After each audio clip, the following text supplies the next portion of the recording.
तो परमेश्वर जीवासाठी अवतरतो, जीवासाठी अवतरून देहधर्म जीवधर्म स्वीकारतो. म्हणून देवाच्या ठिकाणी प्रसन्नता, उदासीनता आपण बघत असतो. कारण परमेश्वर कधी उदास नसतात, कारण परमेश्वर हाच एक आनंद आहे, आनंद तो आहे. त्याच्या ठिकाणी हे स्वभाव जे अष्टस्वभाव आहे हे नसतात. परंतु जीवासाठी अवतरतात म्हणून जीवासाठी स्वीकारतात. हे परमेश्वराचं परमेश्वरत्व वेगळेपण आहे. म्हणून ज्या रुद्रपुरातून स्वामी श्री चक्रधरांनी अवतार कार्याला सुरुवात केली, ज्ञानशक्ती स्वीकारून सुरुवात केली, त्या रुद्रपुराकडे आपली ही पदयात्रा प्रस्थान करत आहे. उद्या शेवटचा दिवस आहे. आपल्या मनामध्ये गोविंदप्रभू बाबांविषयी एक आगाध प्रेम, आगाध त्या लीळा समजून जाणून घेण्याची उत्सुकता आहे. आणि त्या लीळा सांगणं, समजून घेणं हेही इतकं सोपं नाही. आणि म्हणून स्वामी श्री चक्रधरांनी गोविंदप्रभू बाबांच्या या अवतार कार्यावरती कसा प्रकाश टाकलेला आहे, काय प्रकाश टाकलेला आहे हे समजून घेणं खूप गरजेचं आहे. म्हणून तो सत्संग तुम्ही नक्की ऐका, तुमच्या लक्षात येईल की स्वामी श्री चक्रधरांनी या चारही अवताराविषयी काय सांगितलेलं आहे. स्वामी श्री चक्रधर निरूपित श्रीकृष्ण महाराज, स्वामी श्री चक्र निरूपित श्री दत्तात्रय प्रभू महाराज, स्वामी श्री चक्र निरूपित चक्रपाणी प्रभू महाराज, स्वामी श्री चक्र निरूपित गोविंद प्रभू महाराज, आणि स्वामी श्री चक्रधरांनी स्वतःविषयी काय सांगितलं आहे. हे जिथं जिथं म्हणतात ना परमेश्वर म्हणतात, हे म्हणजे स्वतः, तेही आपण सत्संगाच्या माध्यमातून समाजापुढं माझ्या अल्पबुद्धीनं मांडण्याचा प्रयत्न केलेला आहे. आपल्या मनामध्ये खूप संभ्रमावस्था आहे, खूप कन्फ्युजन आहे. त्यातून बाहेर पडायचं असेल तर स्वामी श्री चक्रधरांनी सांगितलेलं तत्त्वज्ञान आपल्याला समजून घ्यावं लागेल, जाणून घ्यावा लागेल. हा मुक्तीचा मार्ग, आत्मकल्याणाचा मार्ग. तेव्हा आपल्याला कळेल, जाणवेल आणि समजेल, आणि त्या रस्त्याने आपण जायला सुरुवात करू. स्वामी श्री चक्रधर चैतन्यापर परमेश्वर, आणि त्या चैतन्यापर परमेश्वराचा हा धर्म, जितके परमेश्वर मोठे तितकाच धर्मही मोठा. आता परमेश्वराला समजून घेणं, परमेश्वराच्या धर्माला समजून घेणं आपल्या बुद्धीच्या कुवतीच्या पलीकडचा विषय आहे. परंतु तरीही अनंत ब्रह्मांडांचा नायक परब्रह्म परमेश्वर या जीवासाठी अवतरतो, आणि जीवासाठी अवतरून जीवासारखा होऊन जीवाला स्वतःची ओळख देतो. आपल्या घरामध्ये लहान मुलगा असतं बघा, ती आई, त्याचे वडील, आजी, आजोबा त्याच्यासाठी लहान होतात. तो बोबडा बोलतो, त्याच्यासाठी ते बोबडे पण बोलतात. का तर त्याला मोठं करायचं असतं, त्याच्यावर संस्कार करायचे असतात, त्याला शिकवायचं असतं, सुशिक्षित करायचं असतं. त्याच्या सुखाच्या वाटचालीसाठी, ते योगदान देण्यासाठी ते आई, वडील, आजी, आजोबा त्याच्यासाठी छोटे होतात. आणि हे तुम्ही अनुभवलेलं आहे. तो बोबडा बोलायला लागला, आपण बोबडं बोलतो. तो वाकडा चालायला लागला, आपण वाकडं चालून दाखवतो. त्याचं कौतुक करतो, आणि हळूहळू हळूहळू त्याला मोठं करण्याचा आपला हा जो प्रयत्न आहे तो चालू असतो. तसंच अनंत ब्रह्मांडांचा नायक परब्रह्म परमेश्वर या सृष्टीमध्ये अवतारतात, आणि मनुष्यवेशधार्य होतात. का अवतारतात? जीवासाठी, जीवाच्या हितासाठी, जीवाच्या भल्यासाठी. वास्तविक परमेश्वराच्या अनंत शक्ती आहे, आणि या शक्तीद्वारेच परमेश्वर सारा सृष्टीचा कारभार चालवतात. या शक्तीद्वारेच साऱ्या सृष्टीची रचना, त्या सृष्टीला जे जे हवं आहे, ज्यांनी ज्या पद्धतीनं अपेक्षा केली, ती सारी विषय व्यवस्था परमेश्वर या सृष्टीच्या मध्ये असलेल्या जीवांची परमेश्वर या शक्तीद्वारेच करतात. मग का उद्धरण कार्य परमेश्वर या शक्तीद्वारे नाही करू शकत? स्वतःची ओळख या शक्तीद्वारे नाही देऊ शकत? याचा सहजच प्रश्न आपल्याला पडला पाहिजे. का गरज पडावी परमेश्वराला अवतारण्याची? येण्याची अनंत ब्रह्मांडांचा नायक इतका मोठा परमेश्वर इतका जीवासाठी जीवासारखा होतो म्हणजे किती छोटा होतो, वाडोवेडी फिरतो. याचं कारण परमेश्वराची ओळख देत असतो. कुणीही परमेश्वराची ओळख देऊ शकत नाही. जशी आपण आपली ओळख देऊ शकतो. एखाद्याने आपल्याबरोबर राहून आपल्याला ओळखलंय असेल, किती टक्का? 5%, 10%, 50%, 90%. 25 वर्ष आपण बरोबर राहतो तरी कधी कधी आपल्याला वाटतं की याशी वागतात का बरं, काही कळतच नाही आम्हाला, याशी वागते काही कळतच नाही आम्हाला. ते कळण्याच्या पलीकडं असतं. तर प्रत्येकाची प्रवृत्ती वेगळी, प्रवृत्तीची वृत्ती वेगळी, स्वभाव वेगळा, विचारधारा वेगळ्या, जगाकडे पाहण्याची दृष्टी वेगळी, बौद्धिक अवस्था वेगळी. तसं परमेश्वर स्वतः अवतार का घेतात? परमेश्वरच परमेश्वराची ओळख करून देऊ शकतात. परमेश्वर जाणीजे. परमेश्वराकडूनच परमेश्वर जाणवला जातो, समजला जातो, ओळखला जातो. आणि ज्याला जाणवला जातो त्यालाच जाणवला जातो, कोणाला नाही जाणवल्या जात. गोविंदप्रभू बाबा इथं 125 वर्ष देवानी राज्य केलं. अनंत जीव गोविंदप्रभू बाबांच्या सन्निधानात आले. नुसते नरदेहातले जीव नाही आले, नरकात गेलेले जीव आले. आणि त्या नरकात गेलेल्या जीवाला सुद्धा प्रतिदिनी ब्रह्मपदी पाठवायचे. ब्रह्मपद म्हणजे काय डायरेक्ट प्राप्ती नव्हे, हे देवतेचं फळ. परंतु नरकात गेलेल्या जीवासाठी मनुष्य देहात येणं हेच मोक्ष असतं. आणि त्याच्यावरचं तर मग सुखफळं हे त्यासाठी मोक्षच असतं, कारण त्या नरकातून तो बाहेर पडतो. अनंत लीळा केल्या, अनंत जीवांना दर्शनाचा लाभ, संबंधाचा लाभ, ग्रहणाचा लाभ, हे दानाचे दातृत्व गोविंदप्रभू बाबांनी करत राहिले. आणि त्या अवताराकडून आपल्या स्वामींनी या सृष्टी व्यवस्थेला मान देण्यासाठी, सृष्टी व्यवस्था चालवण्यासाठी शक्तीचा स्वीकार केला. शक्तीचा स्वीकार करून जीव उद्धारण्यासाठी महाराष्ट्रात भ्रमण करण्यासाठी सुरुवात झाली. परंतु त्याच्या अगोदर 12 वर्ष सालबर्डीला थांबले. काल आपण त्याचं चिंतन केलं, कशासाठी थांबले, का थांबले असतील, आणि त्यावेळेस किती आपल्या देवाला त्रास झाला असेल. पण त्याची जाणीव आपल्याला करून घेणं हे अत्यंत महत्त्वाचं आहे. आणि तीच जाणीव स्वामी श्री चक्रधरांनी आपल्या तत्वज्ञानातून सांगितलेली आहे. परमेश्वर अवतार का घेतात? जाणीव करून देतात, जाणीव करून देण्यासाठी येतात, ओळख करून देण्यासाठी येतात, परंतु प्राप्तीला घेऊन जाण्यासाठी सुद्धा येतात. एखादा जीव अज्ञान असतो, एखादा लहान मुलगा असतो किंवा नवीन मनुष्य असतो. बघा, आता आमच्याकडे मोबाईल आहे, लोकेशन आहे.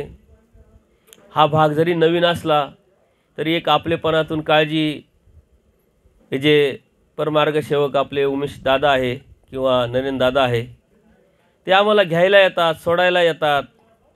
आम्ही त्यांना सांगतो की बाबा लोकेशन पाठवा, पत्ता पाठवा, आम्ही येऊ शकतो. ती काळजी आहे. खूप रस्ते, गावं आहे, चुकण्याची शक्यता आहे, आणि म्हणून ते काळजी घेतात. तसं परमेश्वरसुद्धा आपल्या शक्तीद्वारे हे कार्य करू शकतात, परंतु त्याला मर्यादा आहे, लिमिटेशन आहे. ह्या जीवाला जीवाची ओळख करून देण्यासाठी, जीवाला स्वतःची ओळख, परमेश्वराची ओळख करून देण्यासाठी आणि धर्मतत्वज्ञानाची ओळख करून देण्यासाठी स्वतः देवाला यावं लागतं. मुक्तीसाठी तत्वज्ञान सांगावं लागतं. नुसतं सांगून चालत नाही, करून दाखवावं लागतं. यदा कदाचित देवानी करपात्री भिक्षा मागितली नसती, देव वाडेवाडी फिरले नसते, देवानी आचार प्रणाली करून दाखवली नसती, तर आपल्यासारख्या जीवानी देवावरही बोल दाखवला असता की देवाला काय लागतं तत्वज्ञान सांगायला. एवढं सोपं तत्वज्ञान आहे का आचारात आणायचं? पण देवाने अगोदर करून दाखवलं, त्यामुळे विषय व्यवस्था आपण करू शकत नाही. बघा, जीवासाठी परमेश्वर किती छोटा झाला आहे. अनंत ब्रह्मांडाचा नायक मनुष्य वेशात येतो, वाडीवाडी फिरतो. ज्या आचाराने या जीवाचं हित होणार आहे, भलं होणार आहे, तो आचार स्वतः करतो. काय जीव परमेश्वराला स्वतःचं भलं करून घ्यायचं होतं? हे आपलं भलं करायचं आहे देवाला, जीवाचं भलं करायचं आहे, जीवाचं हित पाहायचं आहे. आणि त्याच्यासाठीच परमेश्वर वाडीवाडी फिरताय. आणि हे वाडीवाडी फिरून सांगताय काय? परमेश्वराची ओळख, धर्माची ओळख, आचाराची ओळख, तत्वाची ओळख. अधिकारी जीवाला ज्या ज्या अवस्थेत जे जे जीव आहे त्या त्या पद्धतीला त्याला तो अधिकार प्राप्त करतात. गोविंदप्रभू बाबा इथं 125 वर्ष राज्य करत असताना ज्या ज्या अवस्थेचे, ज्या ज्या योग्यतेचे, ज्या ज्या अधिकाराचे जीव होते त्या त्या जीवाला ते वाटत होते, फक्त देत होते. तसेच स्वामी श्री चक्रधर ज्या जीवाची कणव आहे तिथं पोचले. मग ते गाव आहे, खेडगाव आहे, घर आहे, पोचले. बाईसांची कणव आली बाईसांकडं.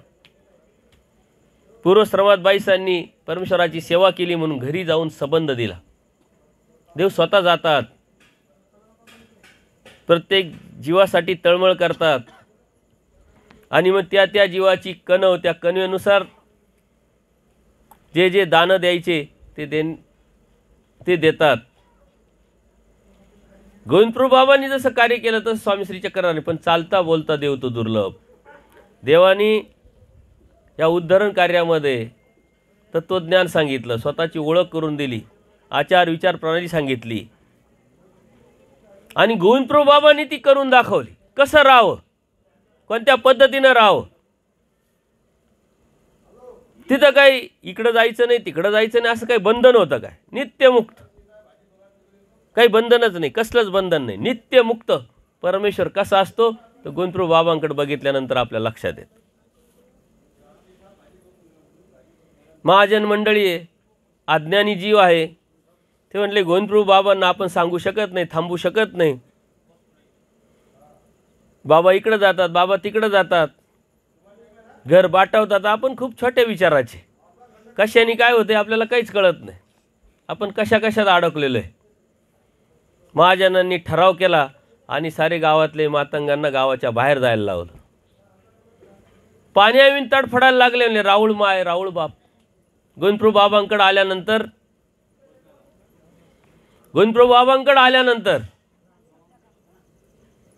ते म्हटले पाणी नाही, पाण्याविन तडफडत असे. गोविंदप्रभू बाबा दुडू दुडू जातात, अंगठ्यानी जागा दाखवतात, म्हटले खोला. आजही ती मातंगवीर आपण पाहतो, दर्शनाला जातो. गोविंदप्रभू बाबांकडे काही नाही, परमेश्वर सम, जीव विषम. म्हणून देव जीवासाठी कळकळतोय, जीवासाठी धडपडतोय, जीवासाठी अवतरतोय, जीवासाठी गावोगावी फिरतोय. स्वामी श्री चक्रधरांनी ज्या ज्या योग्यतेचे जीव त्या त्या पद्धतीने त्यांना निरूपण, त्या त्या पद्धतीने त्यांचं उद्धार कार्य. तसंच स्वामी श्री कृष्ण महाराजांनी, देव सांगतात की द्वापार युगात श्रीकृष्ण महाराज अनंत जीव उद्धरले म्हटले, पण उद्धव अर्जुन हे प्रसिद्ध झाले अनंत. कारण परमेश्वराचा अवतार त्याच्यासाठीच असतो. 1, 2, 4 जीवांना उद्धरून त्याला चालता येणार नाही, चालणार नाही. कारण अनंत जीव आहे, अनंत जीवांचा उद्धार देवाला करायचा. म्हणून सतत हे कार्य आजही चालू आहे, कालही चालू होतं, उद्याही चालू राहणार आहे. ही खूप मोठी सिस्टम आहे. जसं आपलं एक विश्व असतं तसं परमेश्वराचं एक विश्व आहे, परमेश्वराचा एक परिवार आहे, परमेश्वराचं एक कार्य आहे. त्या परमेश्वराच्या विश्वाची, परमेश्वराच्या जगाची आपण विचारसुद्धा करू शकत नाही. कुठं, केव्हा, कधी, कोणाला, कोणत्या पद्धतीचा योग आणून द्यायचा आणि त्याचं हित साधायचं हे परमेश्वरच जाणो. या सकळ शक्तीद्वारे परमेश्वर हे कार्य करत असतात.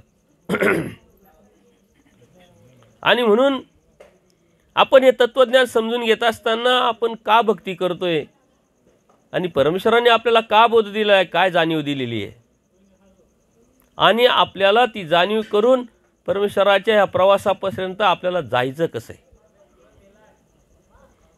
जे आपण चालतोय ती साधना आहे, जे आपण करतोय तीच साधना आहे. आपण ज्या विचाराने राहतोय, जगतोय, ज्या हेतूने भक्ती करतोय तीच साधना आहे. साधना काही वेगळी नसते.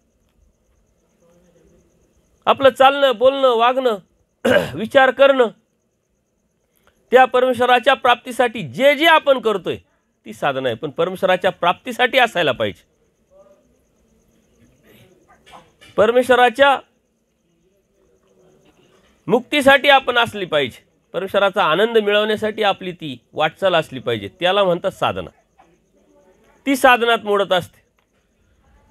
मुक्तीचे दरवाजे तर परमेश्वराने खुले केलेले आहे आणि अनेक उपाय आपल्याला सांगण्याचा उद्देश प्रत्येक जीवाची अवस्था वेगळी, अधिकार वेगळा, विचार करण्याची पद्धत वेगळी, कॅपॅसिटी वेगळी. त्यामुळं प्रत्येक जीवाचा विचार करून परमेश्वराने तत्त्वज्ञान आपल्याला सांगितलेलं आहे. अत्यंत सर्वसामान्यातला सामान्य जीव आणि अत्यंत मोठ्यातला मोठा जीव, सर्वांना कव्हर करणारं तत्त्वज्ञान आपल्या देवाने सांगितलं. सर्वांना सामावून घेण्याचं तत्त्वज्ञान आपल्या देवाने सांगितलं. यात कोणी म्हणू शकत नाही की यात मी बसत नाही, यात मी बसेल की नाही, मला ती प्राप्ती होईल की नाही, किंवा मला अधिकार तो आहे की नाही, असं कोणीच म्हणू शकत नाही. स्वामी श्री चक्रधरांनी जे सांगितलेलं तत्त्वज्ञान आहे त्याद्वारेच आपल्याला परमेश्वराकडे जावं लागेल.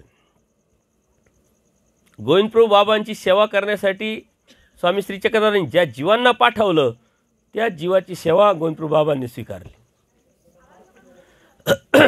आज आपल्याला ना पाठवणारे कोणी आहेत ना आपली सेवा करून घेणारे गोविंदप्रभू बाबा आहेत, हे लक्षात घ्यायचं. त्या लीळा आपल्याला आठवता येतील, त्याचं चिंतन आपल्याला करता येईल, त्याच्या पाठीमागचं मर्म आपल्याला समजून घ्यावं लागेल, आपल्या जीवनात उतरावं लागेल. परंतु ते दास्य मोचक हे जो पहिला सिद्धांत आहे त्या सिद्धांतात ते कितपत बसतं याचा विचार करावा लागेल.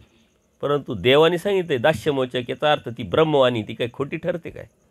मग दास्य कशाचं करायचं? ज्ञानाचं करायचं आहे, शास्त्राचं करायचं आहे, या मार्गाचं करायचं आहे.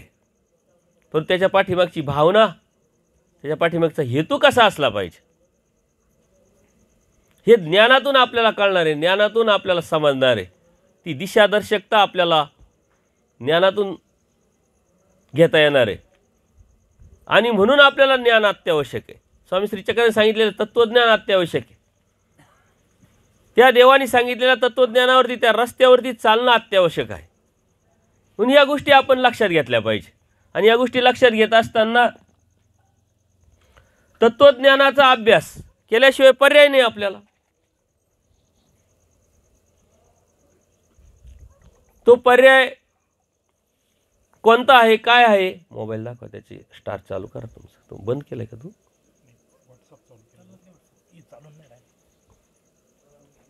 हे दिसत नाही ना, हॉटस्पॉट लावू, त्याच्यातही बी हे येतील बहुतेक.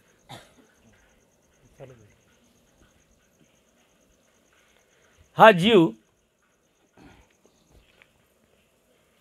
अनादि अविद्युक्त आहे, अनंत दोष त्याच्यामध्ये आहे. आणि ह्या अनंत दोषामुळं तो परमेश्वराला प्राप्त करू शकत नाही. कारण परमेश्वर प्राप्त करायला लागतो जीव निर्दोष, आणि आपण प्रत्येक कोणत्या ना कोणत्या दोषामध्ये अडकलेलो आहे. आपण निर्दोष होत नाही तोपर्यंत परमेश्वर प्राप्त होत नाही. अनंत दोष आपल्यामध्ये असल्यामुळे एकदा असंच देव आचार्य आहे समोर, सद्भक्त आहे, त्यांना मार्गदर्शन करताय आणि सांगता सांगता बोलता बोलता देव म्हणतात की या कोणत्याही जीवाला परमेश्वर प्राप्त होणं अशक्य आहे. हा जीव परमेश्वराला प्राप्त करू शकत नाही, त्याची तेवढी योग्यता नाही, पात्रता नाही आहे. तो कोणत्या ना कोणत्या दोषामध्ये अडकलेला आहे. आचार्यांना अत्यंत दुःख होतं. ते बाजूला जातात, फुंदून फुंदून रडायला लागतात. देव समोर आहे, बोध झालाय, कळालंय, परंतु जर मी परमेश्वराला प्राप्त करू शकत नसेल तर काय उपयोग माझ्या या जीवनाचा? त्यांना दुःख होतं. ते दयाळू कृपाळू परमेश्वर ते दुःख बघून आचार्यांच्या जवळ जातात, खांद्यावर श्रीकर ठेवतात. म्हणजे का रडताय? रडल्याने देव होईल काय? जे करायला लावलं ती परी केली तर ते देव होणार आहे. कपाळ फोडल्याने देव मिळत नसतो, कपाळ मोक्ष होईल. देवा देव समोर आहे, परंतु आमच्यामध्ये योग्यता नाही, पात्रता नाही. तुम्ही म्हणता हा जीव परमेश्वराला प्राप्त करू शकत नाही, याचं दुःख आम्हाला आहे. आणि जर परमेश्वराला आम्ही प्राप्त करू शकत नाही तर हा नरदेह काय कामाचा, हा बोध काय उपयोगाचा. देव म्हणतात खरं आहे तुमचं. हा प्रत्येक जीव कशा ना कोणत्या दोषामध्ये अडकलेला असल्यामुळे तो परमेश्वराला तो स्वतः प्राप्त करू शकत नाही, पण या अयोग्य जीवाला मी योग्य करतो म्हटलं. अयोग्य जीव आहे पण त्याला योग्य करण्याचं काम माझं आहे आणि मी ते करतो. अयोग्य जीवाला योग्य करणं परमेश्वराचं काम आहे, परंतु धीराचं व्हावे. धीर धरून आपण सातत्यपूर्ण या परमेश्वराच्या परमार्गाची वाटचाल करत राहणं हे अत्यंत गरजेचं आहे. अनंत दोष आहे, त्याच्यामुळं अनाधिकार आपल्यामध्ये ठासून भरलेला आहे. आणि देवाने अनेक सूत्रांच्या माध्यमातून कुठं कुठं या जीवाला अधिकार नाही हे पण सांगितलेलं आहे. त्या अनाधिकाराचे, अधिकार नसलेले सूत्र जर तुम्ही शोधले, अभ्यासले, लक्षात आले तर तुमच्या लक्षात येईल. जरट हा धर्मी अधिकार नाही. जे जरट आहे, वय झालंय, त्यांची बौद्धिक क्षमता आता संपली आहे, शारीरिक क्षमता संपलेली आहे, परमेश्वर प्राप्तीची आस संपलेली आहे. त्यांना धर्माचा अधिकारच नाही. धर्माचा अधिकार नाही, परमेश्वराच्या प्राप्तीचा अधिकार नाही. परंतु जरट म्हणजे काय हे आपल्याला समजून घ्यावं लागेल. जोपर्यंत परमेश्वर प्राप्तीची आस आहे तोपर्यंत तुम्ही जरट नाही. ताई ती गाठी ठेवून द्या खाली. सत्संगत ऐका नाही तर स्मरणच करा. आपली ही चुकामुक होती. कधी स्मरण करायचं त्यावेळेस सत्संग ऐकता, जेव्हा सत्संग ऐकायचं तेव्हा स्मरण करतो. जीव तर एखादी. तुम्ही नेमकं ज्यावेळेस पूर्ण सत्संग संपल्यानंतर तुम्हाला विचारलं असतं तुम्ही काय केलं नेमकं, तुम्हाला सांगता आलं नसतं. स्मरण सांगावं का सत्संग ऐकावं. जेव्हा स्मरण करायचं राहतं पाठी तेव्हा झोपेल राहतं. सत्संग ऐकायचा तेव्हा आपली गाठी चालू राहते. सवयीचा परिणाम. शांत व्हा, एकाग्र व्हा, लक्ष ठेवा. सत्संग 1 तासाचा असतो, नंतर तुम्ही स्वतंत्रच असता. त्यावेळेस तुम्ही काय करायचं ते करू शकता.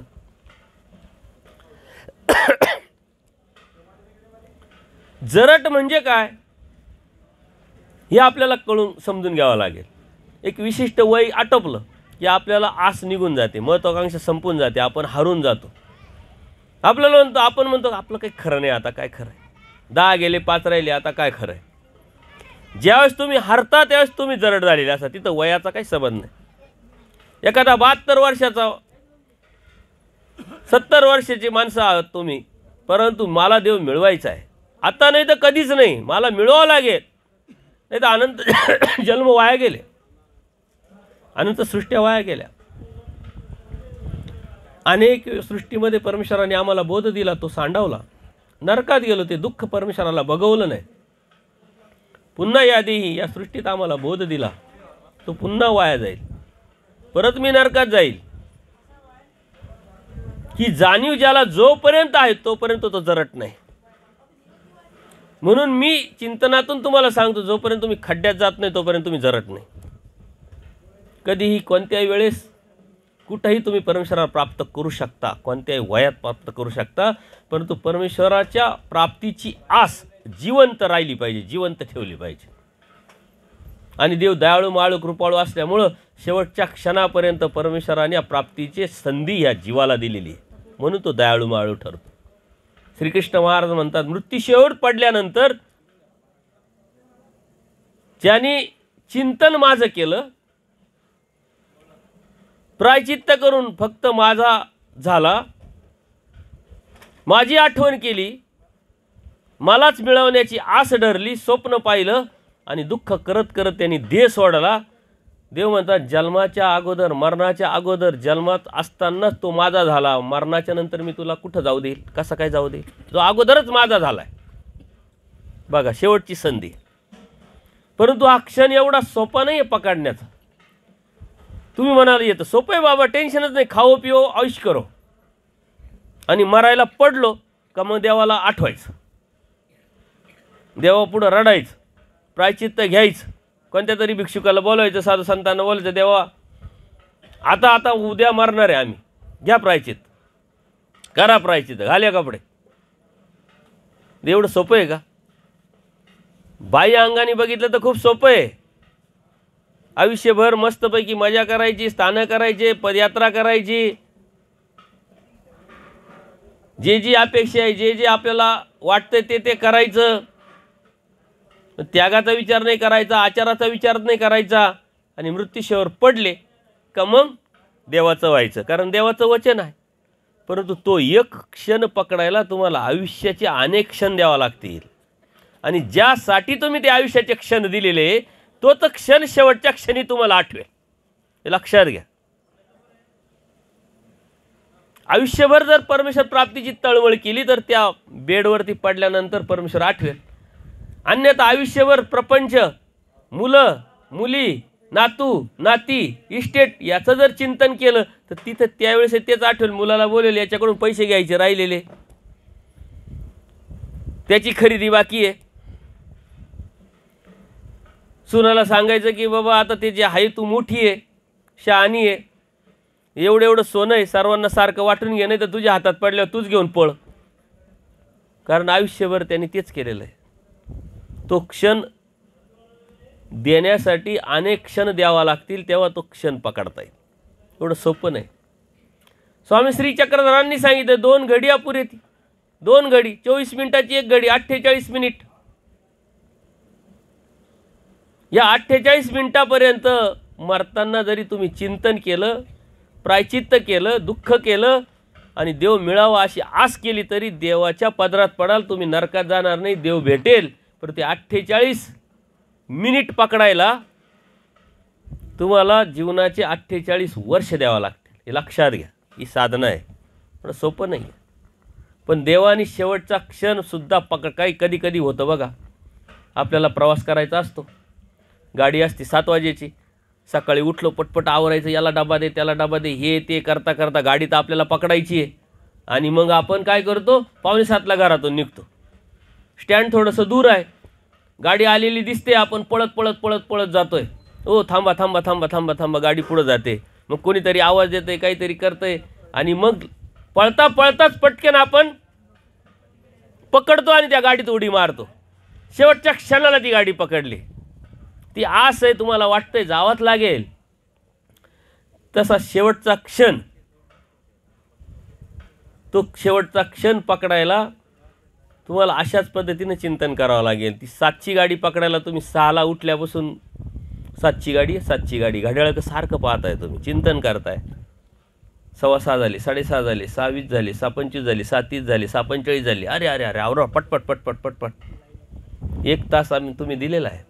तसे 48 मिनिट पकडायचे. 48 वर्ष साधनेला, त्या चिंतनाला, त्या वेदाला जर दिलेले असेल तर देवानी जर शेवटचा क्षणसुद्धा पकडायला लावला, पण तो पकडणं इतका सोपा नाही.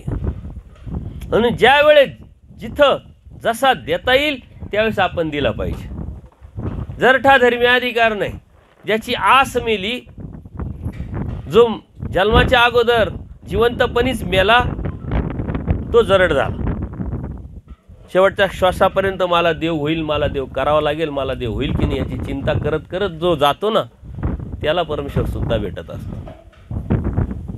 म्हणून आयुष्याचे असे काही क्षण आहे का ते देवानी शास्त्राला द्यायला लावले. जोची अवसर विषया तोची ब्रह्मविद्या. जी वेळ आपली संसाराची आहे, प्रपंचाची आहे, करिअरची आहे, विषयाची आहे, तीच वेळ ब्रह्मविद्या शास्त्राची असते. वेळ कधीच गेलेली नसते. परंतु थोडीशी इच्छा, थोडीशी वासना, आपल्या हिताचं चिंतन हे तुम्हाला ते करून देणार आहे. जेव्हा हे कराल तेव्हा हिंमत निर्माण होणार आहे. काहीच नाही राहिलं, आता पडावं लागेल बाहेर, देव मिळवावं लागेल. मिळेल की नाही टेन्शन, ही चिंता तुम्ही करत करत ते पकडण्याचा प्रयत्न कराल. वेळ चालली आहे, 60 झाली, 61 झाली, 65 झाली, 70 झाली, 72 झाली. अरे कधी कधी कधी. परंतु ही गॅरंटी कोणीच घेत नाही. एक सद्भक्त असतात, बाबांकडे जातो, ले बाबा तुम्ही म्हणतात देवाला देव धर्म करा, देव धर्म करा, मंदिरात या, मंदिरात या, आम्ही आता संसार करू, जबाबदाऱ्या करू, मळे सांभाळू, शेती करू, व्यवसाय करू. करू तर काय, हे करू का ते करू? तुम्ही एक सांगा म्हणे, शेतात गेल्यानंतर पहिलं काय करायचं माझ्या डोक्यात राहत कारण त्याचं नॉलेज आहे मला. कोणत्या पिकाला पाणी भरायचं, कोणती कटिंग करायची, कोणतं फवारणी करायची, काय असेल ते माझ्या पद्धतीनं मी नियोजन केलेलं आहे म्हटलं. तर धार्मिकता कधी करायची हे सांगून ठेवा, म्हणजे मी त्या पद्धतीनं ती बी करत. कधी करायची धार्मिकता याची वेळ मला सांगा, याचा टायमिंग मला सांगा, मग मी करतो नियोजन. म्हणजे अगदी सोपं आहे म्हणे बाळा, काय टेन्शन घेऊ नको. मरणाच्या आदल्या दिवशी धार्मिकता केली तरी चालेल म्हणे, काय टेन्शन घेऊ नको. मृत्यूच्या आदल्या दिवशी तू धार्मिकता कर तरी तुला देव भेटेल. अरे इतकं सोपं असताना मी काय टेन्शन घेतो म्हणे विनाकारण. तुम्ही कशाला मला बडबड करताय, देव करा, धार्मिकता करा, मंदिरात या, हे करा ते करा. मरणाच्या अगोदर पहिला दिवस आहे ना, सोपं काम आहे. घरी गेला त्याला तिथं ऐकल्यानंतर सोपं वाटलं, पण जेव्हा चिंतन करायला लागलं, मरणाचा आदला दिवस, आपल्याला मृत्यू कधी येणार हे माहीत नाही, तो आदला दिवस कसा समजणार, कसा कळणार. आजचा हा शेवटचा दिवस आहे, आजचा शेवटचा क्षण आहे, हे लक्षात कसं येणार. कळतं कोणाला, समजतं कोणाला, नाही समजत. चांगल्यानं नाही समजत. अचानक बऱ्याच गोष्टी होत असतात, म्हणून हा आदला दिवस आपल्याला पकडणं एवढं सोपं नाही आहे. म्हणून आपण प्रत्येक दिवस आपला हा आदला दिवस आहे असं समजून जेव्हा तुम्ही भक्ती कराल तेव्हा परमेश्वर भेटेल. आजचा दिवस शेवटचा आहे, आजचा दिवस आपला शेवटचा आहे असं म्हणून जेव्हा राहाल तेव्हा तुम्ही स्वस्थ चित्त राहाल, मस्त राहाल. तेव्हा तुमच्याकडून कोणाचंही बी मन दुखावलं जाणार नाही. का शेवटचा दिवस, मी उद्या मरणार आहे, कशाला मन दुखवायचं, कशाला भांडायचं, कशाला याचं बुडवायचं, कशाला खोटं बोलायचं, कशाला त्रास द्यायचं. का तर शेवटचा दिवस आहे, उद्या मी मरणार आहे. ही मरणाची भीती आपल्या सतत मनात राहिली पाहिजे, त्यावेळेस तुम्ही शेवटचा क्षण पकडणार आहे. चांगले मरणाच्या भीतीने नीट होतात. एक गाव असतं, त्या गावामध्ये एक थोडासा वाईट प्रवृत्तीचा माणूस असतो. व्यक्ती तेवढ्या प्रवृत्ती असतात, सारं गाव त्याला कंटाळलेलं असतं, परंतु करणार काय, नाविलाज आहे.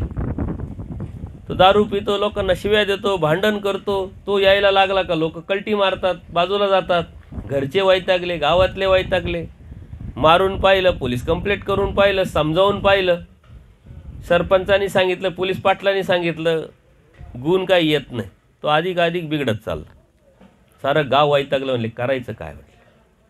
मीटिंग बसली, एक तुमच्यासारखा शहाणा असतो, तो म्हणले एकच आयडिया म्हणे याला. आपल्या गावाच्या मंदिरात एक बाबा आहे, त्या बाबांकडे आपल्याला ही तक्रार घेऊन जावं लागेल. तुमची भोळी भाबडी मानसिकता काय सांगते का बाबा लोकांना काहीतरी येतं आहे, त्यांना काही येत नसतं, फक्त ते ॲक्टिंग करत असतात. मला देव भेटला असं भासवत असतात, परंतु ते तडफडत असतात, ते तळमळत असतात, ते साधू असतात. म्हटले चला साधू बाबांकडे जाऊ आपण. आपली तक्रार आता दुसरीकडे सगळी का थांबली, आपण त्याच्याकडे जाऊन त्याला सांगू. सारं गाव जातं. त्या बाबांना वाटतं का सारं गाव आलं, आपली तर काही चुकी झाली नाही, काय अडचण काय नेमकी. नाही बाबा, गावाची अडचण आहे, तुमची अडचण नाही म्हणे. आणि ही गावाची अडचण गाव सोडू शकत नाही, म्हणून आता सारं गाव तुमच्याकडे आलंय. आणि काय झालं, आणि असा प्रकार आहे, त्याचं काय औषध करायचं आणि त्याचा काय विलाज करायचा ते आता तुम्ही पाहायचं म्हणे. हे कॉन्ट्रॅक्ट तुम्हाला म्हणे. विनंती केली. आता बाबांना नाविलाज झाला. बाबा स्वस्थ चित्त होते, तेच अशांत होऊन गेले. आता बाबांना बी त्याचे पराक्रम का माहीत नसतील का. सारे गाव ज्याला कंटाळलं, सारं गाव त्याला घाबरतं. आता बाबांनी करायचं काय. बाबाही अस्वस्थ झाले, परंतु लोकांपुढं नाही म्हणावं तर कसं काय नाही म्हणावं. म्हणजे ठीक आहे, बघतो मी काहीतरी, जावं तुम्ही घरी. आता बाबा रात्रभर तळमळत राहिले, विचार करत राहिले, करावं तर काय करावं. आणि मग एक विचार केला, एक चिंतन केलं. सकाळी उठले, आंघोळ पांघोळ केली, देवपूजा केली, आणि सकाळी त्याच्या घरी, का ज्याच्या घराच्या समोरून सुद्धा कोणी जात नव्हतं, त्याच्या घरीच आता बाबा डायरेक्ट. त्याला आश्चर्य वाटलं, घरच्यांना आश्चर्य वाटलं, का अरे या बाबांनी एवढी डिरिंग करावी की आमच्या घरी डायरेक्ट यावं. त्यालाही वाटलं काय आज कोणता दिवस, कुठं उगवला सूर्य, कुठं उगवला आज. तो तयारीतच होता, आवरून बिवरून. आता लगेच कोणी गिरायक भेटतं का. प्यायला भेटतं का, मारायला भेटतं का, शिव्या द्यायला भेटतं, ही प्रवृत्ती असते. आणि त्याला बाबांनी पाहिल्यानंतर आणि बाबांनी त्याला पाहिल्यानंतर नजर झाली. तोही शांत आणि बाबाही शांत. बाबाला कळेना सुरुवात कुठून करावी आणि त्याला समजेना का आपण आता सारं गाव आपल्याला घाबरतं. ते बाबा कधी आपल्याला दर्शन दिलं नाही, कधी आपण त्यांच्याशी बोललो नाही. ते डायरेक्ट घरी आले. करायचं काय? काही झालं, किती वाईट माणूस असला तर संस्कार असतो. म्हटले बाबा बसा. का आले, कशासाठी आले, तुम्हाला माझी भीती नाही वाटली?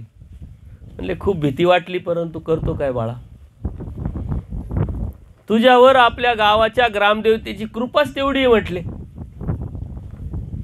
काय झालं का जी देवता आमच्या कधी स्वप्नात येत नाही ना, आम्हाला कधी काही सांगत नाही, ती देवता सकाळी सकाळी स्वप्नात आली. सकाळचं स्वप्न खरं ठरतं म्हणे.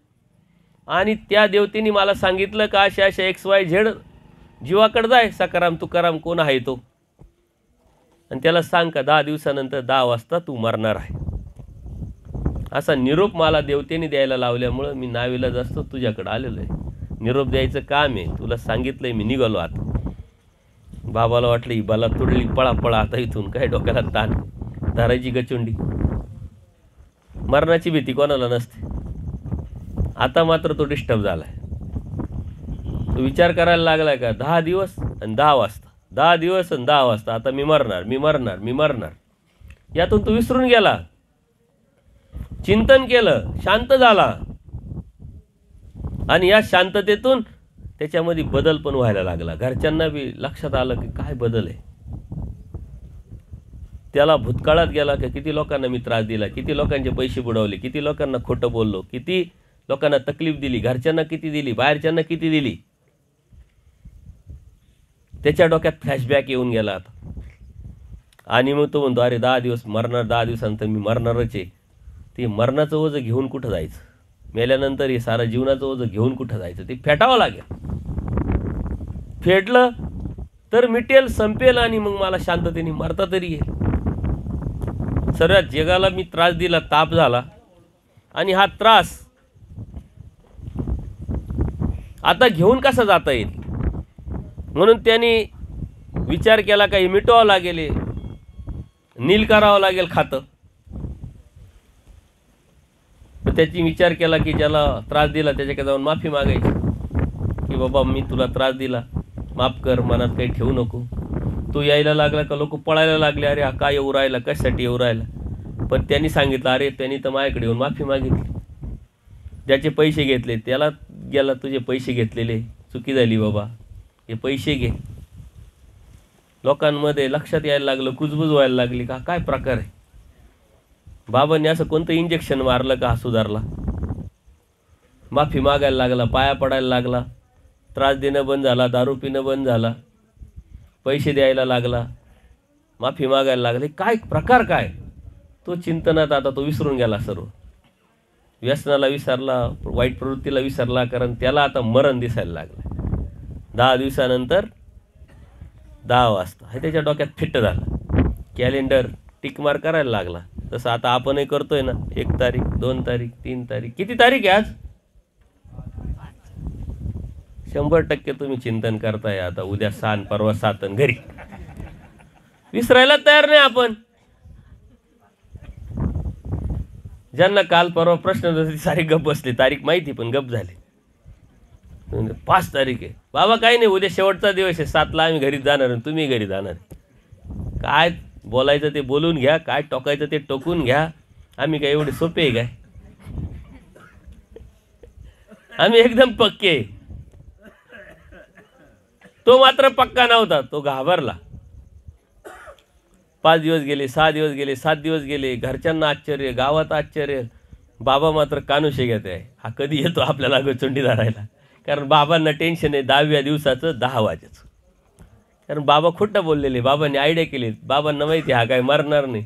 आणि जर का यदा कदाचित मरणार नाही, निगेटिव्ह विचार केला ना, आला आणि मग धरलं तर काय करायचं. प्रवृत्ती आहे त्याला मात्र पक्क आहे, कारण साधू संतांवरती आपला विश्वास असतो, निष्ठा असते. बाबा बोलले म्हणजे 100% खरं आहे, यात शंकाच नाही. त्यांनी त्याचं मरण चिंतनाला सुरुवात केलेली आहे. 10वा दिवस उगवलाय. आता तो म्हणले आता सकाळी उठा, आपले आपले आंघोळ करा, चांगले कपडे घाला, कारण आपण एवढं वाईट केलेलं, एवढा त्रास दिलेला लोकांना, मेल्यानंतर घरचे आंघोळे घालत्या का नाही म्हटले, जाऊ द्या एकदाच मेलंय जाळून टाका एकदाच. आंघोळ करा, चांगले कपडे घाला आणि 10 वाजेची वाट पहा. विचार करा, 10 वाजेनंतर आपण राहणार नाही, ही विचारधारा आल्यानंतर चांगले माणसं थरथर कापतात. किती वाईट असेल त्याच्यामध्ये बदल झाला. मरणाचं चिंतन करतोय तो. 10 वाजले, आता त्याला वाटलं आता मरणार, तर मरणाची सुद्धा ॲक्टिंग डायरेक्ट झोपूनच घेतलं. कसं मारायचं, इकडं तोंड करायचं का तिकडं तोंड करायचं, का इकडं पाय करायचं का तिकडं पाय करायचं, का उत्तरेला करायचं का दक्षिणेला करायचं कुठं. आपण कुठं अडकलेलं आहे. मला गमतीशीर फोन येतात. आता दुपारीच फोन आला होता, एका ताईचा फोन आला, म्हणे बाबा एक प्रश्न विचारायचा, विचारू का? म्हणले विचारा. म्हणे आमच्या नाताच्या कार्यक्रमाला आम्ही खूप फोटो काढले, म्हणे बड्डेचे फोटो काढले, नातेवाईकांचे फोटो काढले, आणि त्याचं आपण आपलं लॅमिनेशन केलं म्हणे व्यवस्थित. आता ते घरात लावायचे तर कोणत्या दिशेला त्याचं तोंड करून लावू? हे बघा, गाडीत माझ्याकडे असतात, यांना असे प्रश्न ते हसायला लागतात, पण मग काय करणार. म्हणजे आपले घरातले फोटो कोणत्या दिशेला लावायचे याच्यामध्ये सुद्धा आपण अडकलोय. तेव्हा कुठं कशामध्ये अडकलो. म्हणजे असं काही नसतं बाई. नाही मग दक्षिण दिशेला करू का उत्तरेला करू? उत्तर शुभ असते म्हटले. म्हणले उत्तर का बरं शुभ? म्हणजे देव तिकडे गेले म्हणून शुभ. म्हणजे देव जिकडे गेले ती शुभ का अशुभ हेच आपल्याला कळत नाही. म्हणजे असं काही नसतं. आपले देव सकाळी उठल्यानंतर अमंगळ दिशा मंगळ करून जातात म्हटले आपल्यासाठी. अशी कोणतीच दिशा आपल्याला अमंगळच नाही. साऱ्या दिशा आपल्याला शुभ आहे. कुठेही कर, कसंही कर, कुठेही लाव, जिथं जशी व्यवस्था असेल तिथं. हा मग बरं झालं म्हणे बाबा, तीच अडचण होती बाई. 4 दिवसापासून टेन्शन घ्यायचे. फोटो यायच्या अगोदरच लावायचे कुठं? इथं लाव, तिथं लाव, या दिशेला लाव, त्या दिशेला लाव. मग सोपं करा, फोन लावा, फोन सोपं काम. सांगितल्यानंतर बाईला बरं वाटलं. तसं त्या बाबांवरती त्यांनी विश्वास ठेवलाय. 10 वाजले, झोपला. समोरच घड्याळ, टिक टिक टिक टिक 10 वाजले. 10 वाजल्यानंतर त्याला वाटलं श्वास तर चालू आहे. तो स्वतःला चेक करून राहिला चिमटा घेऊन. घरचे म्हणताय काय प्रकार आहे, कारण कारणच माहीत नाही. बाबांनी सस्पेन्स ठेवले, कोणाला सांगितलं नाही. गाव सुद्धा आश्चर्यचकित. सारं गाव बाबांना दर्शन. बाबा काय केलं वेट अँड वॉच. कारण बाबांना टेन्शन 10 दिवसाच्या 10 तारखेचं, 10 दिवसाच्या 10 वाजेचं. बाबा वेगळ्या टेन्शनमध्ये. बाबा स्मरण करणं सोडून दिले, देवपूजा करणं सोडून दिली. कारण बाबा आता 10 दिवसाच्या नंतर 10 वाजेचा विचार करायला लागले. चिंतन हा वेगळा चिंतन करतोय मरणाचं, आणि याच्या जिवंतपणानंतर काय प्रकार होईल याचं बाबा चिंतन करतो. 10 वाजून गेले, 10 वाजून 5 मिनटं झाले, 10 वाजून 10 मिनटं झाले, 10:15 झाले. तर घड्याळ आपलं बिघडलेलं असं. बायकोला म्हणतो किती वाजले? म्हणे 10:15 वाजले. पोराला विचारतो किती वाजले? म्हणे 10:15 वाजले. तर ते आपले पोरं काही खोटं बोलतात, काही आपलं घरातलं घड्याळ थोडंफार मागं पुढं असू शकतं. गल्लीत गेला, किती वाजले? म्हणे 10:15 वाजून गेले, आता 10:20 झाले, 10:25 झाले. काय प्रकार? 10:30 वाजल्यानंतर तो म्हणतो अरे मेलो नाही. आपण मेलो नाही. टायमिंग कळाला, वेळ कळाली, निघून गेली. आता पण झालं काय नेमकं? बाबाची तर वाणी खोटी ठरू शकत नाही. नेमकं काय झालं? बाबा इकडे टेन्शन घेऊन बसले. जो हा मरणाच्यासाठी घड्याळ पाहत होता, बाबा घड्याळ लावून पुढं पशेल होते. हा कधी येईल आता? 10 वाजले, 10:15 वाजले, 10:30 वाजले. येईलच आता ना. आल्यानंतर बाबा देवाचा धावा करताय. सांभाळ बाबा, आता काठी घेऊन येतो का आणखीन काही घेऊन येतो? वाईट प्रवृत्तीला माणूस घाबरतो. बाबा बसले. हा 10:30ला एंट्री झाली. बाबा स्तब्ध, गाठी घेऊन, डोळे बंद. म्हटलं अरे आला का? बैस. मी आता तुझ्याकडेच चाललो होतो, तुझ्याकडेच येणार होतो. माझ्याकडे येणार होते कशासाठी? आश्चर्य झालं म्हणे, चकित. चमत्कार घडला म्हणे. काय चमत्कार? ती देवता आज सकाळी परत स्वप्नात आली. मरण कॅन्सर. तेच सांगायला मी येणार होतो. म्हणे का बरं कॅन्सल? तो सकाराम म्हणे तू इतका चांगला वागला 10 दिवसात, सारे लोक म्हणायला लागले का सकाराम जगला पाहिजे, हा मेला नाही पाहिजे. एवढा माणूस गावामध्ये चांगला सोना हिऱ्याचा आहे माणूस, तो गेला नाही पाहिजे, तो राहिला पाहिजे.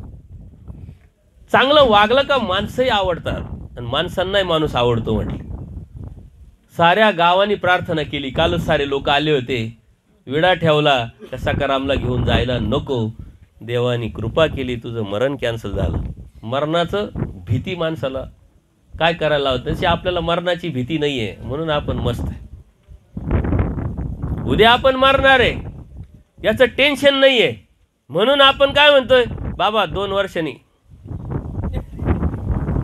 4 वर्षांनी नाताचं लग्न झाल्यावर, नातीचं तोंड पाहिल्यावर, म्हणजे अप्रत्यक्षरित्या आपण निसर्गाला चॅलेंज करतो, देवाला चॅलेंज करतो, मी 2 वर्षापर्यंत जगणार आहे, 10 वर्षापर्यंत मी जगणार आहे. चॅलेंज आहे आपलं. परंतु देवाची आस, प्राप्तीची आस जोपर्यंत आपल्या हृदयात आहे तोपर्यंत आपण जरट नाही. आपण परमेश्वर प्राप्तीच्या अनुषंगाने आपला प्रयत्न जरूर असला पाहिजे. जरठा धर्मी अधिकार नाही. आंधळा आहे, मुका आहे, बहिरा आहे, पांगळा आहे, याला धर्माचा अधिकार नाही म्हटले. मग आता आपण काय समजतो, आंधळा, मुका, बहिरा, पांगळा कसा, ज्याला पाय नाही तो पांगळा, ज्याला कान नाही तो आंधळा बहिरा, ज्याला डोळे नाही तो आंधळा. असं जर शब्दाशा देवाचं सांगण्याचा तात्पर्य असतं तर आचार्यांनी पुढचा प्रश्न विचारला नसता.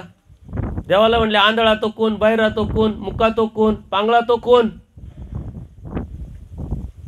कोण.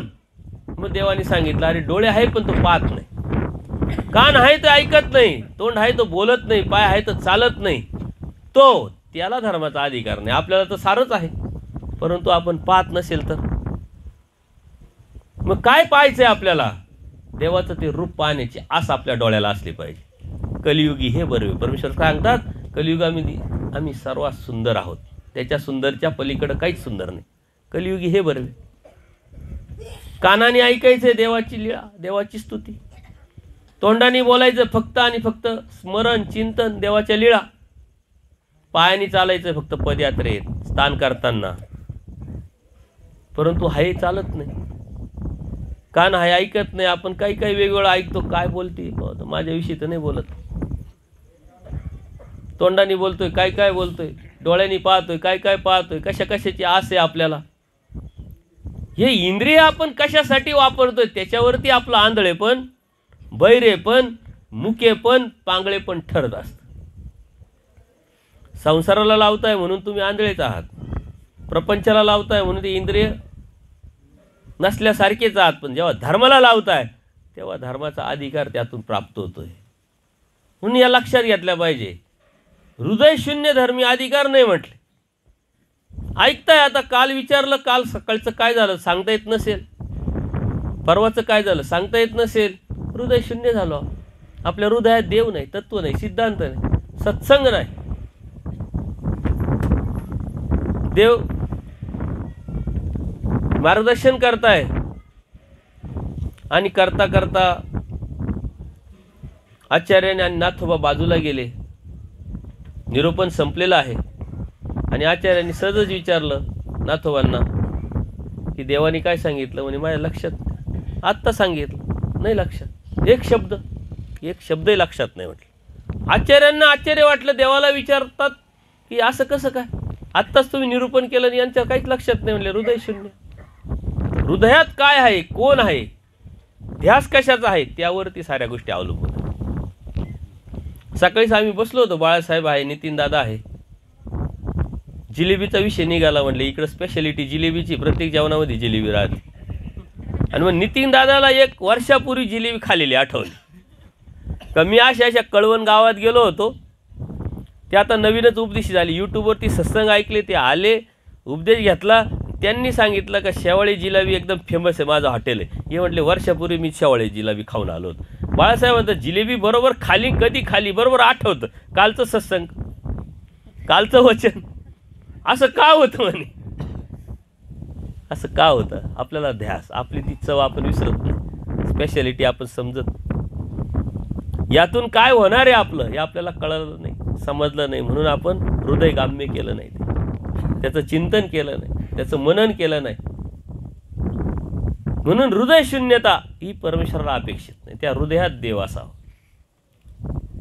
त्या हृदयात परमेश्वर असावा, त्याचं चिंतन, त्याचंच मनन, त्याचं ध्यास. बाया अंगाने काम करत राहा तुम्ही, काय अडचण नाही, प्रपंच करत राहा, काय अडचण.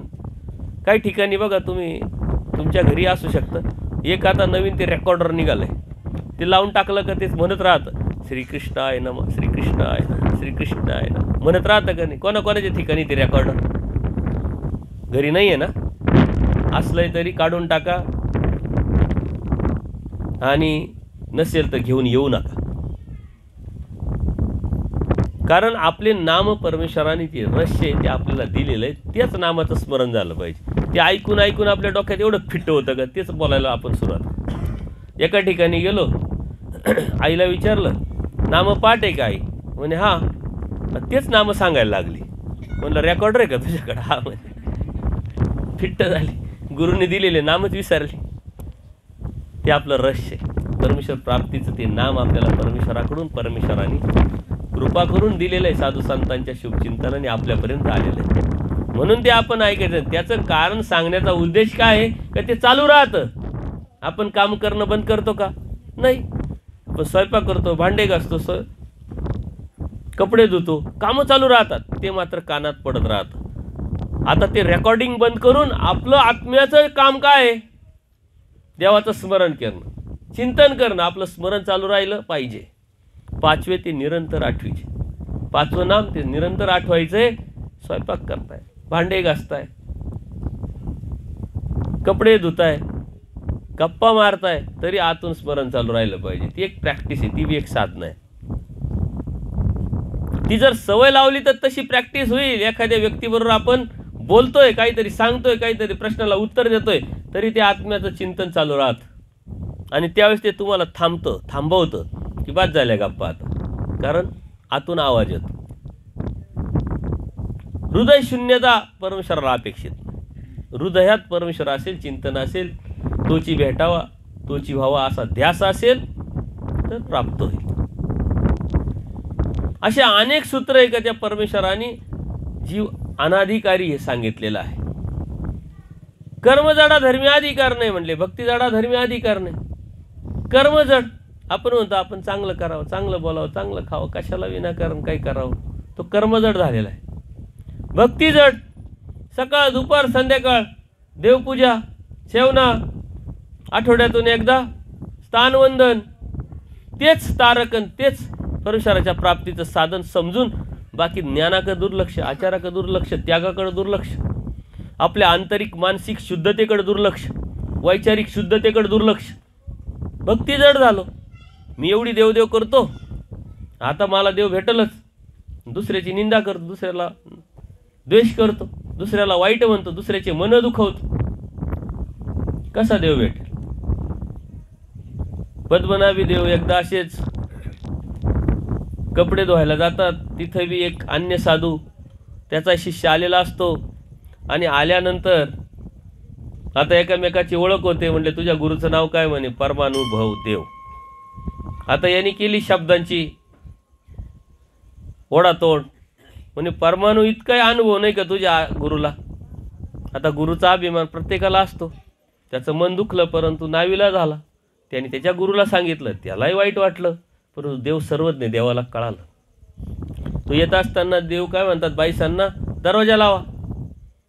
हा चैतन्य पळून आला असे म्हटले. हा कोणाचं तरी मन दुखून आलेला आहे, याला घरात घेऊ नका, याला मठात घेऊ नका म्हणले. हा आता तो लहान आहे, त्याला रडायला लागला. काय झालं अचानक, मला आतमध्ये एंट्री नाही. बाईसा दयाळू प्रेमी भक्त म्हणे बाबा जाऊ द्या, रडतोय तो, काय झालं म्हणे हा चैतन्य पळून आला असे, त्याला आता एंट्री नाही म्हणे. जाऊ द्या, उपाय सांगा. तो करायला लावतो, ते करील. म्हणजे उपाय एकच, याने आपल्या अंगाला शेणमाती लावायची आणि ज्याचं मन दुखवलं त्याच्याकडे जाऊन माफी मागायची. त्यांनी माफ केलं आणि त्यांनी निरोप पाठवला. काय निरोप, का हा माझा आहे म्हणून आता तुम्ही घ्या. तर याला आतमध्ये एंट्री. बघा किती मोठी शिक्षा. परंतु आता नाविलाज झाला, त्याने तसं केलं. तिकडं आता ते शिष्य सांगतच होता गुरुला, आणि गुरुचा क्रोध वाढत होता. काय करावं, काय करता येईल, प्रतिशोध. परंतु तेवढ्यात हे जाता तो शिष्य म्हणतो, हाच हाच बाबा हाच, यांनीच मला असं म्हटलं. परंतु ते शेणा मातीनं माखून आलेला तो जीव पाहिल्यानंतर कोणाला राग येईल, ती रागाची तीव्रता कमी झाली. त्या लक्षात आलं काहीतरी वेगळा प्रकार आहे, आणि मला माफ करा. मी तुमच्याकडे माफी मागतो, प्रायचित्त घेतो, प्रसव मोडतो. जर तुम्ही नाही माफ केलं तर माझे देव मला आता घेणार नाही. तुम्ही असा निरोप जर दिला तुमच्या शिष्याकरवी का मी याला माफ केलं, आता आमचा म्हणून घ्या, तर मला एंट्री घेऊन. त्यांचा राग कमी झाला आणि ते गुरु त्यांच्या शिष्याला सांगतात, बघा कशी निराभिमान वस्तू परमेश्वर श्री चांगदेवराव. आपण काय करतोय आतापर्यंत, हेच करत आलो. म्हणजे भक्ती जडा धर्मी अधिकार नाही, भक्ती तर करतोय, परंतु वैचारिक शुद्धता नाही, मानसिक शुद्धता नाही, बौद्धिक शुद्धता नाही. अंतर्मनामध्ये दुसऱ्याविषयी वैरत्व, द्वेष भावना, वाईटपण, हे सारे देवतेचे लक्षण आहे. देवताचा आपल्यावर प्रभाव नाही पाहिजे, आपल्यावरती परमेश्वराचा प्रभाव पाहिजे. मग परमेश्वर कोण, कसा, तसं आपण राहण्याचा प्रयत्न कराल तर परमेश्वराला आपण स्वीकारलं, अन्यथा आपण देवता भक्तीच करतो. आणि मग परमेश्वराने माफ केलं. भक्ती जड देवाला अपेक्षित नाही. किंवा आता तुम्ही बसले आणि मी म्हणायचं नाही नाही, काहीतरी कारणच सांगायचं, काहीतरी वेगळाच प्रकार काढायचा, काहीतरी वेगळंच काहीतरी सांगायचं. अधीन आपण कशाच्या झालोय, परमेश्वराच्या झालोय का परमेश्वराच्या व्यतिरिक्त झालेलं आहे, त्यावर ते आपलं सर अवलंबून असतं. सारे अनधिकाराचे जे सूत्र आहे आपल्याला तर सांगितले देवानी, याचाच अधिकार नाही. मग अधिकार आहे की नाही या जीवाला? परमेश्वरानं अयोग्य जीवाला मी योग्य करतो. आणि अत्यंत सुंदर सूत्र देवाने आपल्याला सांगितलंय, रजस्तमे निर्सुनी सत्वस्थिता धर्मी अधिकार. धर्माचा अधिकार कधी तुम्हाला निर्माण होईल? तुमचे रज आणि तम निरसून टाकले पाहिजे. दुसऱ्याविषयी तुमची वाईट भावना, वाईट विचारधारा, वाईट दृष्टी ती निघून गेली पाहिजे. आणि सात्विकता तुमच्या मनामध्ये निर्माण होऊन त्या बाजूने जर तुम्ही चालायला लागले, त्या बाजूने भक्ती करायला लागले, त्या बाजूने विचार करायला लागले, सत्वस्थिता म्हणजे त्या स्थिर झाले त्या सत्वाच्या ठिकाणी, तर तुम्हाला परमेश्वर प्राप्तीच्या धर्माचा अधिकार होऊ शकतो. सत्वस्थिता अधिकार, ती सात्विकता आपल्या मनामध्ये येतच नाही. कारण जीव राजस तामस, तमतम, अपेक्षा, अभिलाषा, स्वार्थ, मीत कसा मोठा जीवत्व आहे, विसरायलाच तयार नाही आपलं अस्तित्व. 5 दिवसापासून तुम्हाला सांगतोय तरी तारीख आपण विसरत नाही. आपण विसरलो पाहिजे. 7 तारीख आल्यानंतर दुपारचं सत्र झालं, समाप्ती झाली, जेवण झाले, नरेंद्र दादा आहे जे आयोजक आहे, उमेश दादा आहे, त्यांनी दंडोत घालायला सुरुवात केली का तुम्ही म्हटलं पाहिजे अहो पुढचा प्रवास कुठे आहे, पुढचा मुक्काम कुठे आहे. तुम्ही विसरले पाहिजे का आज समाप्ती झाली. तुम्ही विसरायला तयार नाही. तुम्ही त्यांना विचारताय 7 तारीख कुठे आहे समाप्ती, किती वाजतील, कारण त्यांना बोलवायचं आहे आम्हाला घेऊन जाण्यासाठी. 11ला बोलू का 12ला बोलू का 10ला बोलू. किती लोकांनी विचारलं उमेश दादा, कारण निरोप घरी गेले 7 तारखेला 12 वाजता आमची समाप्ती आहे, तुम्ही आम्हाला घ्यायला येणे, अन्यथा मग घरी आल्यानंतर आम्ही काय करणार हे पाहणे. त्यांनाही धाक, बरी कटकट गेली होती 7 तारखेला, आता ती परत येणार आहे घरी बाबासारखं. त्यांना टेन्शन. शांत होतं 7 दिवस घर, मस्त शांततेने जेवलो, शांततेने खाल्लं, शांततेने झोपलो, कटकटच नव्हती. आता ती कटकट परत येणार घरी. हे आपल्याला कळायला पाहिजे. आपण कटकट आहे कोणाची तरी, पण देवाला कटकट नाही आहे तुमची. देवाला अभिलाषा आहे, देवाला अपेक्षा आहे. सत्वस्थिता, सात्विकता. 7 दिवस तुम्ही इकडं आल्यानंतर घरात सुनं वाटलं पाहिजे, कारण तेवढं तुमचं चांगुलपण असेल तर त्यांना वाटेल, अन्यथा कटकटच वाटेल.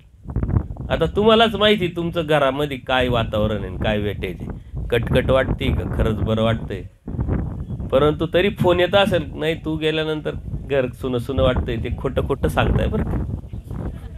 खरं मानून स्वीकारू नका, जावंच लागेल मग घर सुनं सुनं झालंय. त्यानंतर रिस्क आहे, 7 दिवस का होईना, पण नंतर तर घरीच आहे बाला. मग कुठं डोक्याला ताण करून घेता, हे खोटं खोटं असतं, असं काही नसतं. सुनं सुनं वाटलं असतं ना, आपण गेल्यानंतर कोणी येतं का आपल्याबरोबर? कोणी येत नसतं. आपल्यावर इस्टेट येत नाही, माणसं येते नाही, कोणीच येत नाही. ती नैसर्गिकताच नाही आहे. देव मात्र तुमच्याबरोबर असतो, देव मात्र आपल्याबरोबर असतो गेल्यानंतर. सोबती फक्त देवच, कारण देवाने वचन दिलेलं, देवाने प्रॉमिस केलेलं आहे, आता तुम्हाला नवे संबंध. म्हणजे देवाने प्रॉमिस केलंय, तू जा, तुझे शरीर सोड, तुला मी नंतर संबंध देईल, नंतर भेटेल. याचा अर्थ काय? तुझ्या मरणानंतर मीच तुझ्याबरोबर असेल, कोणीच नसेल. आणि जो मरणानंतर बरोबर राहणार आहे त्याचं चिंतन नाही,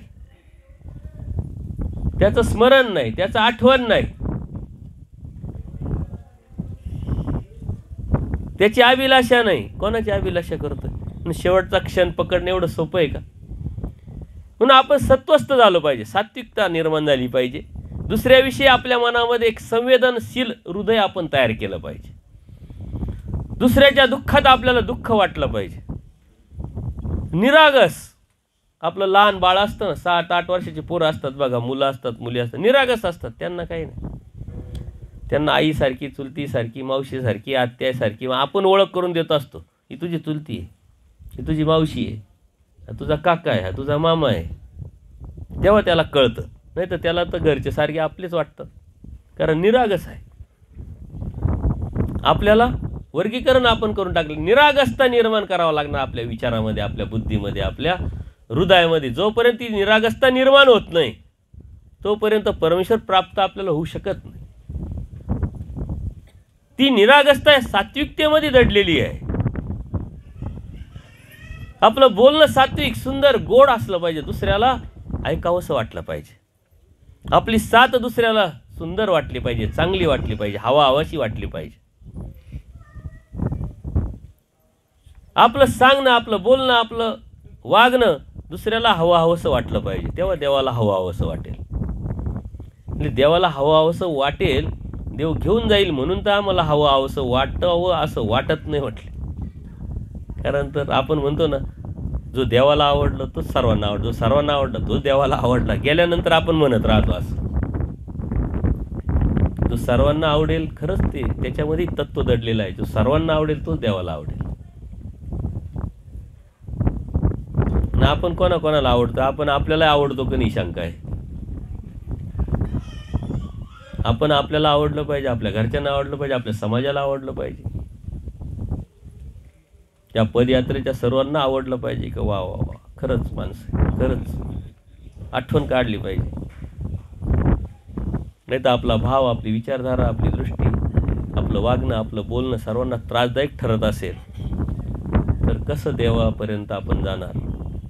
सत्वस्थ झालो पाहिजे, सात्विकता झालो पाहिजे. आणि तुमचं भागाचं एक वैशिष्ट्य आहे, इतकी नम्रता नरेंद्रदादांमध्ये, उमेशदादा, इतकी नम्रता, जी जी जी, वाकून हात जोडून तुमची सेवा.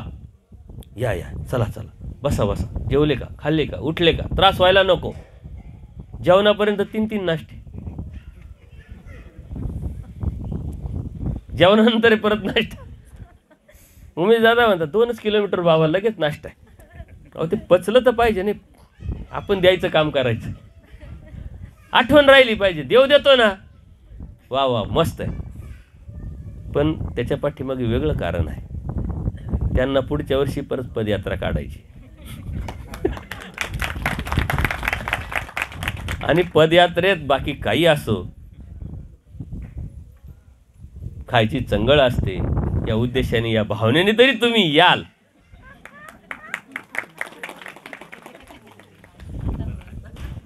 भूक अजिबात लागतच नाही आपल्याला,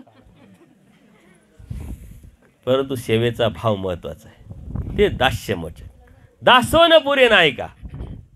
औसा देवाला काय म्हणते, अहो सर्व काही आचार्यांनाच द्याल, आम्हाला काही द्याल की नाही. आमच्यासाठी काय आहे की नाही? ज्ञान आहे आचार्यांना, प्रेम आहे आचार्यांना, सेवादास्य आचार्यांना. आम्हाला काय म्हणले, बाई दासो न पुरे नाही का, मी देवाचा दास आहोत हेच तुझ्यासाठी परमेश्वराच्या प्राप्तीसाठी पुरे म्हटले. बाकी काहीच नको, मी दास आहोत, दास्य करणार आहोत ना. आपण दास झालो पाहिजे देवाचा, धर्माचा, पदयात्रेचा. त्यांनीच कॉन्ट्रॅक्ट घेतलं, त्यांनीच सेवा करायची की नाही, आपण सेवा केली पाहिजे. घ्या घ्या, तुम्ही बसा, तुम्ही हे करा, तुम्ही ते करा, तुम्ही ते करा, मी नंतर करेन. आपण होतो थांबा, मी करते नंतर. दुसऱ्याचा विचार जो करतो ना तो महानुभव असतो. दुसऱ्याची सेवा करण्याचा उद्देश जो ठेवतो, दुसऱ्याला सुख देण्याचा जो प्रयत्न करतो ना तो महानुभव असतो. जो असा महानुभव तोच देवाला आवडतो. कोणालाही कोणाच्या विषयी देवाला आवड नसते. ज्याला देवाविषयी आवड आहे त्याला तोच देवाला पण आवडत असतो. आपल्याला देवाविषयी आवडी आहे का? कशाविषयी आवडी आहे? आणि कशाने निर्माण? सत्वस्थिता. सत्वस्थ आपण झालो, सात्विकता आपल्या मनामध्ये, हृदयामध्ये, विचारामध्ये, बुद्धीमध्ये निर्माण झाली तर मात्र आपल्याला दुसऱ्याला द्यावंसं वाटेल, दुसऱ्याला सांगावंसं वाटेल, दुसऱ्याचं दुःख आपल्याला आपलं वाटेल.